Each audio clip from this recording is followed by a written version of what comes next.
All right. It feels like this is the result of a couple of things. But I feel like part of the credit goes to some videos I'd watched of Douglas Murray and Destiny, like respectively. So, it feels like we as humans have different types of beliefs. Now, you essentially have what you might consider an inherited belief, like you don't know how I got there, but you were born to certain people and raised in a certain way, and it's there. You also have what you would maybe consider a socially imposed belief, right? Now, for the record, inherited beliefs might be like a subset of socially imposed beliefs. It feels like they have a lot in common, whatever the case. A socially imposed belief is where you find yourself in a social setting where there's perhaps pressure to believe a certain thing and you just kind of find yourself going along with it. Lastly, you have what you would consider comprehensive beliefs. These are the ones where we actually know the elements involved. We also know the ramifications of this belief and we still believe it. Now, perhaps needless to say, these are the ones that will hold up, right, under scrutiny. These are the ones that will hold up in the real world and will maintain their consistency. And it feels like there may be a couple of ways of telling these two categories of beliefs apart.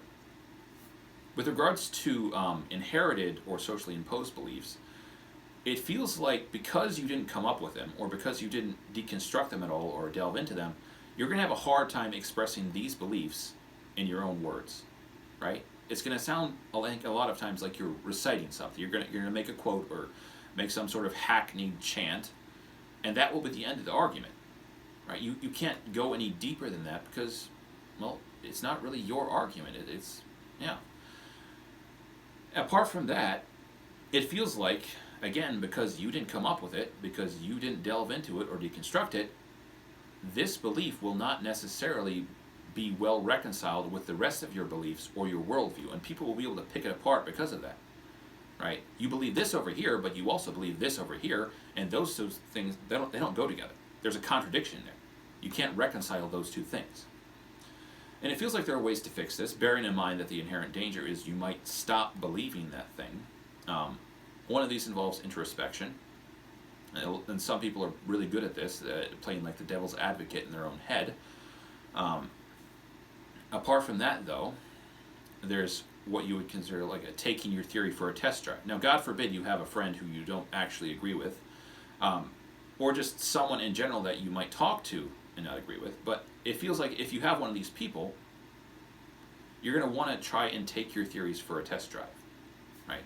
It's a good idea whether it's a comprehensive theory or a inherited, or what you might think would be an inherited or socially imposed theory. It's generally just a good idea, right? Because you never really know whether your belief will work in the real world unless you do this, unless you actually take it out for a little spin. And it feels like we as people, we want to believe what we believe. We want to believe that we are correct in believing that thing.